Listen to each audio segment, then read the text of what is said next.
जय जगन्नाथ। आपण माने एई भंडा गछटी को देखंतु। भंडा गछर मोटेई आउ भंडार साइज देखंतु। एही गछरे पाखापाखी 20टी टू अधिक भंडा हेछि एवं मु आपन देखौछि ए फल गुड़िक मध्य ऊपर किपरि सेमति लागी रहिछि।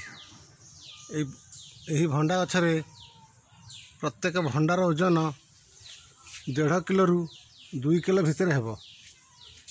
गछ चारि पाख जाक प्राय 20टी बड़ बड़ भंडा रहिछि आ ऊपर को मध्य सेहीपरि छोट छोट भंडा सेहीपरि लागी रहिछि।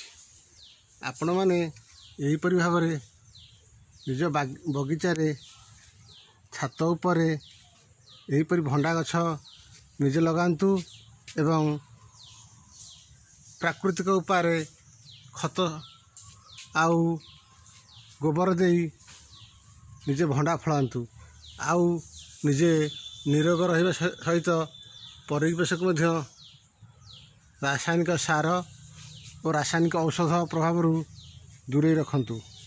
रहिली। जय जगन्नाथ।